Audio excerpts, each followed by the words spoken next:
President Lula, welcome back to China. This is your fifth time visiting China. You're leading a very big delegation to China, which was even bigger than they would have been in March.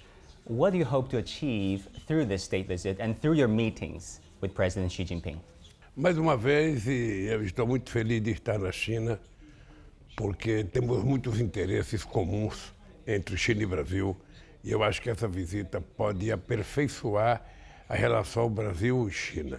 Olha, nós temos vários interesses nessa visita à China. Primeiro, eu gostaria de estabelecer com a China uma parceria estratégica que pudesse durar muitas e muitas décadas. Segundo, é preciso avançar na relação do Brasil com a China, não apenas na questão econômica e na questão comercial. É importante que a gente avance um pouco na questão, sabe, científica e tecnológica. É preciso que a gente avance um pouco, sabe, nos convênios entre as universidades. É preciso mais chineses estudando no Brasil e mais brasileiros estudando na China. Nós precisamos estabelecer uma política em que a China se transforme em parceiro de investimentos no Brasil. E também eu quero discutir com o presidente Xi Jinping a questão da guerra da Rússia e da Ucrânia, que é uma guerra que está incomodando as pessoas que não estão participando da guerra. Estão muito incomodadas e está causando prejuízo em grande parte do mundo. E esses eu acho que são assuntos importantes. Eu quero discutir a parceria espacial com os chineses, quero discutir, sabe, o investimento, por exemplo, da China na indústria automobilística brasileira. Ou seja, portanto, nós temos muitos assuntos. Eu acho que vai ser uma visita muito proveitosa. President Lula, in your first two terms as president, you positioned China not just an economic partner, as big as it was for Brazil, but also as a geopolitical partner too, in elevating the status, elevating the voice of the global South. So I'm wondering, how do you position China in the foreign policy of a third Lula term? How important is China? Então, eu estou na China com muito otimismo, com muita vontade de que a gente possa avançar. Eu tive uma extraordinária relação com a China nos meus dois primeiros mandatos e eu espero ter uma extraordinária relação com a China nesse meu terceiro mandato. Agora que a presidenta Dilma vai ser presidenta do Banco dos BRICS, eu acho que ela vai contribuir para aperfeiçoar essa nossa relação com a China. Talking about the BRICS Bank, as you know, Dilma Rousseff, your former chief of staff and former president of Brazil, is already the new chair, in fact. What do you think of this decision, and what do you think BRICS will do? Because over the years, BRICS have come under a lot of scrutiny and debate and even controversy on the global stage. Olha, primeiro é normal que tenha tido essa controvérsia, essa discussão toda, porque é uma coisa nova. E tudo que você cria novo, você cria impacto positivo de um lado e impacto negativo dos outros. Por exemplo, os nossos amigos americanos, eles têm sempre uma preocupação contra qualquer coisa nova que se crie em se tratando de banco ou de moedas, porque ele acha que a gente quer acabar com o dólar como moeda referência para o comércio exterior. Foi assim quando se criou o euro na Europa, os Estados Unidos ficou muito ofendido. E quando eu falava de que era preciso criar uma nova moeda, que um país do tamanho da China e do tamanho do Brasil não precisa negociar com base no dólar. Você pode ter uma moeda criada, sabe, que pode ser organizada pelos bancos centrais dos dois países e a gente fazer a nossa troca comercial nas nossas moedas. Isso é uma novidade, é uma coisa a ser estudada, é uma coisa a ser pensada e eu acho que o Brasil e a China são duas potências, ou seja, se a gente colocar mais a Índia, se a gente colocar mais a Rússia, se a gente colocar mais a África do Sul, agora entrou Bangladesh, entrou, sabe, os Emirados Árabes, a gente vai ter metade da população mundial participando dos BRICS. A gente tem um potencial econômico muito grande, um potencial comercial.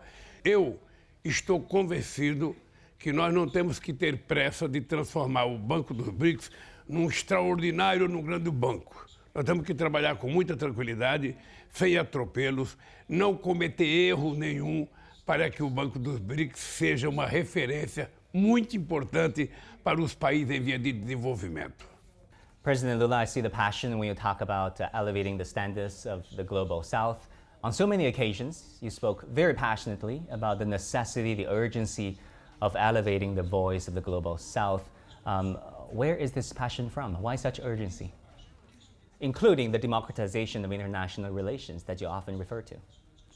Olha, eu tenho já há praticamente 12 anos tentado mostrar, dentro das Nações Unidas, que a geopolítica de 45 não existe mais. A razão pela qual foi criada as Nações Unidas, com a formação que ela tem, já não existe mais, o mundo é outro. A geopolítica mundial mudou. E os países que fazem parte do Conselho de Segurança, às vezes fazem guerra sem discutir no Conselho de Segurança. O mundo está precisando de uma governança global mais forte, sobretudo quando se trata de discutir dois temas, a paz e a questão climática. Se você não tiver um Conselho de Segurança da ONU com a autoridade de decidir e os países signatários cumprirem, a gente não vai resolver o problema climático no mundo. Porque cada país pensa apenas em si, cada empresário pensa apenas nos seus interesses e a gente não consegue fazer uma política climática correta para que a humanidade sobreviva respirando ar puro, bebendo água pura e tendo um mundo melhor para sobreviver. Esse é o desafio que está colocado para a China, está colocado para o Brasil, está colocado para os Estados Unidos, está colocado para a União Europeia. E nós temos que buscar. Por isso, eu vou continuar brigando. Eu não quero ser líder de nada, não quero ter hegemonia sobre ninguém. A única coisa que eu quero é o seguinte, é preciso criar uma nova forma de governança mundial. A China tem um papel muito importante no mundo hoje. A China tem que ser levada em conta. O Brasil tem que ser levado em conta. Um país como a Nigéria, como o Egito, como o México, tem que ser levado em conta.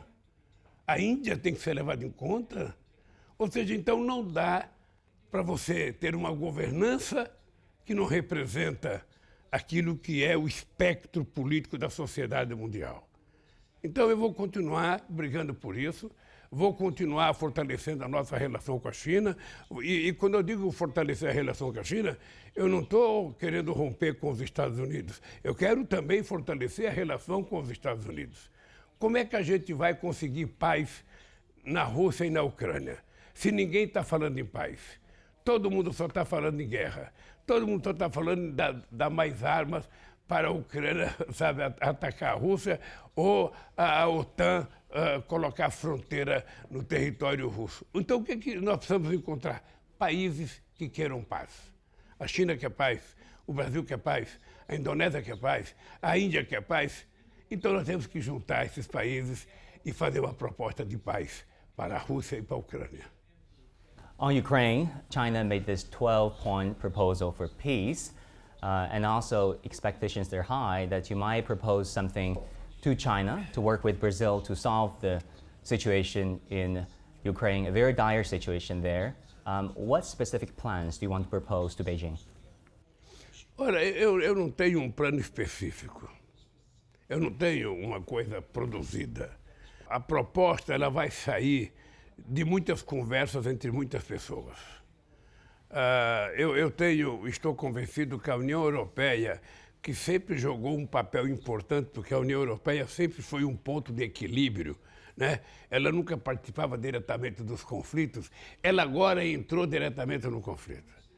Quando o companheiro Olaf Scholz, chanceler da Alemanha, foi ao Brasil, pedir para que o Brasil vendesse, sabe, mísseis para que ele pudesse entregar para a Ucrânia, eu disse que não ia vender os mísseis porque o Brasil não quer entrar na guerra. I heard about that. O Brasil quer paz. Então very insistent on eu that. estou obcecado em conversar com as pessoas para encontrar um jeito de paz. Eu acho que os russos querem paz, eu acho que a Ucrânia quer paz, mais do que querer. O mundo precisa de paz. Afinal de contas, nós ainda temos 1 bilhão de seres humanos passando fome. A desigualdade ainda é muito grande. Então, o ser humano, os dirigentes, não têm o direito de fazer guerra quando o mundo está precisando de paz, de emprego, de distribuição de riqueza. É isso que nós vamos fazer no mundo e é isso que eu quero conversar com meu amigo Xi Jinping. A China tem um peso importante nisso. Só o fato das pessoas estarem conversando, sabe, já começa a aparecer uma ponta de esperança, sabe, entre os países que querem paz. How do you look at the role of China? Olha, primeiro eu acho que a existência da China, tal como ela é necessária ao mundo de hoje. É necessária. O mundo tem que ter debate. O mundo tem que ter disputas econômicas, disputas científicas, disputas tecnológicas, sabe? E os chineses vieram, sabe, e despontaram como uma grande potência. Há 50 anos atrás, ninguém acreditava que a China pudesse chegar em 2023 com a potência que a China é. A China é uma potência em quase todas as áreas da atividade econômica. A China é uma potência hoje em ciência, em tecnologia, em produção. E eu acho que engenharia, eu acho que isso é importante para o mundo.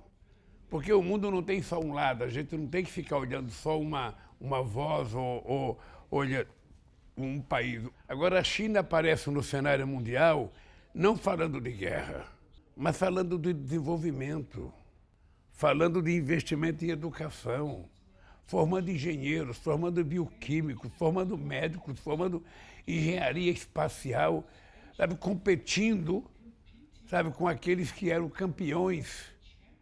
Sabe, isso é muito importante, isso é saudável para o mundo. É muito saudável. Eu quero te dizer que eu fico satisfeito e prazeroso que a China faça investimento na África e investimento na América Latina.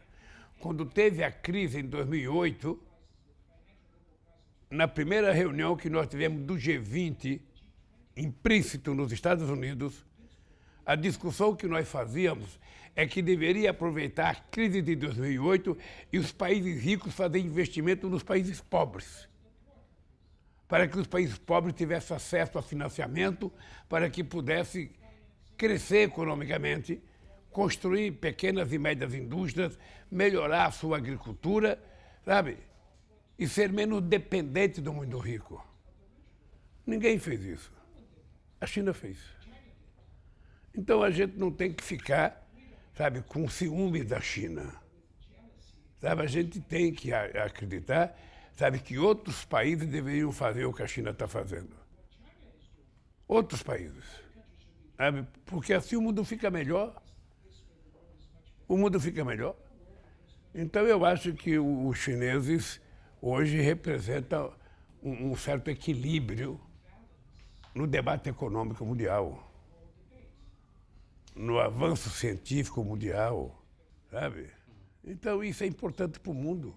President Lula, how do you look at this concept of the Chinese path to modernization? Olha, eu acho que a China, ela chama atenção pela capacidade que os chineses tiveram de estabelecer um modelo de crescimento sem abrir mão da concepção ideológica, da concepção de organização partidária que eles acreditavam.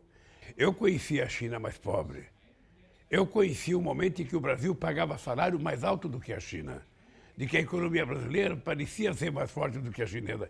E os chineses deram um salto de qualidade extraordinário. E isso significa competência política, significa muita maturidade política. Ou seja, quando a globalização achou que poderia explorar a mão de obra barata na China, a partir dos anos 80, os chineses souberam utilizar as empresas estrangeiras que aqui vieram para que formasse os chineses, preparasse os chineses, milhões foram estudar fora, para que a China se transformasse na potência científica e tecnológica que ela é hoje, na potência econômica, na potência industrial. Então, é uma coisa extraordinária, por isso que eu sou admirador. Sabe? Não foi brincadeira tirar a quantidade de milhões e milhões de pessoas pobres que tinham na China e fazer as pessoas ascenderem a um padrão social mais elevado, se bem que ainda tem muitos pobres, mas tem muito pobre em muitos países do mundo.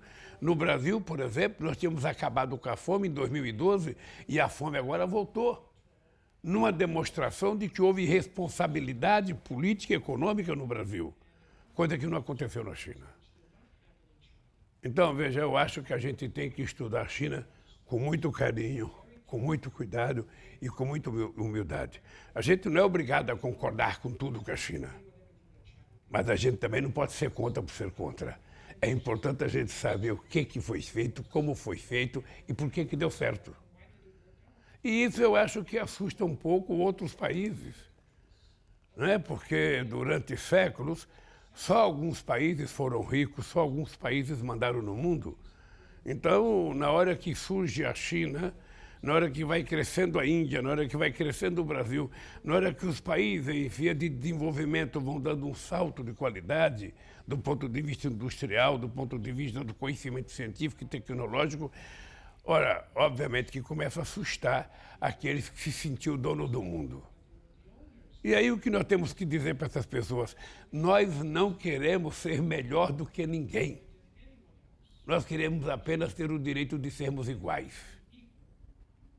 Essa é a verdade. E é essa parceria construtiva, sabe, que eu quero construir com a China. Talking about perception towards China, some countries describe China's economic presence, China's influence in your country, included Brazil, across Latin America, as neo-colonialism. How do you personally feel about such accusations? Olha, eu na relação com o Brasil, eu não acho. A China tem se comportado no Brasil de acordo com aquilo que os empresários brasileiros têm aceito. O que o Brasil quer propor à China é que nós precisamos construir centenas de coisas novas, que passa por rodovia, que passa por ferrovia, que passa por portos, aeroportos, que passa por novas indústrias, que passa por empresas de químicas, que passa por investimentos novos, sobretudo na formação educacional do nosso povo. Por isso que eu penso trabalhar com a China uma troca de informação entre as nossas universidades para que a gente possa ter um trânsito maior de chineses estudando no Brasil e de brasileiros estudando nos chineses. Sabe, eu sinceramente não vejo e não tem relação colonial com a China. Os Estados Unidos poderiam estar investindo na África. A Europa poderia estar investindo na África. Na verdade, colonizaram a África durante quase que mais de um século. Ou seja, quando os chineses aparecem fazendo investimento nos países da América Latina, nos países da África, incomoda. Incomoda porque a China vai crescendo. A China já tem uma boa participação na economia brasileira. E eu quero que tenha. Eu quero que participe. Eu quero que participe de um jeito construtivo, de um jeito de construção de parceria. Que os nossos empresários sejam sócios dos empresários chineses, que os empresários chineses possam ir produzir no Brasil. É assim que a gente constrói uma parceria, sabe? Uma parceria de verdade entre países que pensam o mundo mais ou menos igual. E eu acho que a China tem um pensamento do mundo muito semelhante àquilo que eu particularmente penso do mundo. Eu quero um mundo mais humanista. Eu quero um mundo mais justo, eu quero um mundo mais fraterno, eu quero um mundo mais solidário, eu quero um mundo sem guerra, eu quero um mundo com mais emprego. Ou seja, por isso é que nós temos uma certa afinidade. E daí a minha admiração pelo sucesso da China, sabe, nesse período. Eu espero que nessa conversa com o presidente Xi Jinping a gente possa nos colocar de acordo, sabe, com novas coisas que a gente pode fazer. President Lula, you talk so many times about the affinity, I love this word, affinity between the Chinese and Brazilians. And I can tell you, you'll be surprised at how many Chinese and the enthusiasm, the raw passion that they demonstrate towards Team Brazil during each World, pure passion. Eu, às vezes, acompanho jogos de futebol aqui na China. Sim. Eu acompanho jogos do campeonato chinês, sim, que passa na televisão brasileira, porque tem muito jogador brasileiro jogando aqui na China e tem canal de televisão que transmite. President Lula, you know what? You have a big following in China, and many are interested in your personal stories. You quitted school as a second grader to provide for your family. You became a street vendor at the age of 8, and then a shoe shine boy, a metal worker.